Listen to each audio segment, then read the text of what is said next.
السلام علیکم ناظرین، میں ہوں طاہر محمود خان اور آپ دیکھ رہے ہیں ٹی کے نیوز انٹرٹینمنٹ یوٹیوب چینل۔ ناظرین، منصور علی خان نے اپنے شو میں سمینا پاشا سے جب سوال کیا کہ 2024 پاکستان اور اس کی عوام کے لیے کیسا سال رہا، ناظرین سمینا پاشا نے ایسا لاجواب جواب دیا کہ سب منہ دیکھتے رہ گئے۔ ناظرین سمینا پاشا کا کہنا تھا کہ 2024 پاکستان کے لیے اس کی عوام کے لیے بہت ہی برا سال تھا، یہ ایک تاریخی سال تھا۔ ناظرین سمینا پاشا کا کہنا تھا کہ 2024 کو 8 فروری 2024 کو عوام نے جس پارٹی کو ووٹ دیا اس سے ووٹ چھین کر دوسری حکومت بنائی گئی، اس کے مینڈیٹ کا احترام، عوام کے مینڈیٹ کا احترام نہیں کیا گیا، ایک جعلی حکومت بنائی گئی، پھر ایک جعلی حکومت کے ذریعے 26ویں آئینی ترمیم کروائی گئی اور اس ترمیم کے ذریعے عدلیہ کا گلا گھونٹا گیا۔ ناظرین سمینا پاشا کا مزید کہنا تھا کہ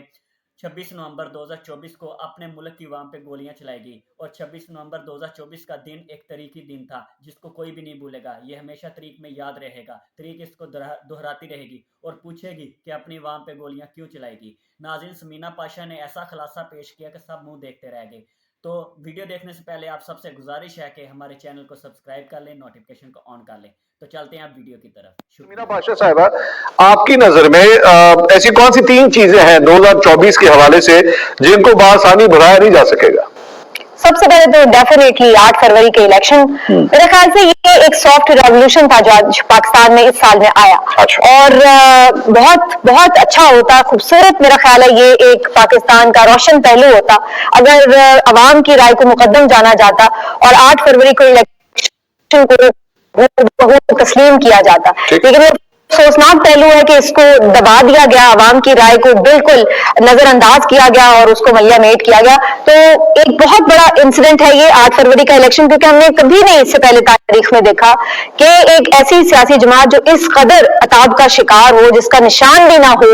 جس کے بڑے بڑے امیدوار قدور شخصیات اس کو چھوڑ کے جا چکی ہوں، لیکن اس کے باوجود بھی مختلف لوگوں کو لٹرلی، جن کے بارے میں کہا جاتا نا کھمبے، ان کو بھی ڈھونڈ ڈھونڈ کے 200 نشانات پر لوگوں نے جا کے ووٹ دیا۔ اور یہ ایک ایسے دور میں ہوا کہ جہاں پر ہم یہ بات کرتے ہیں کہ جی لوگ یہاں پر شاید اتنا سیاسی شعور نہیں رکھتے، لیکن بالکل تمام اندازے غلط ثابت ہوئے اور پتہ یہ چلا کہ لوگوں نے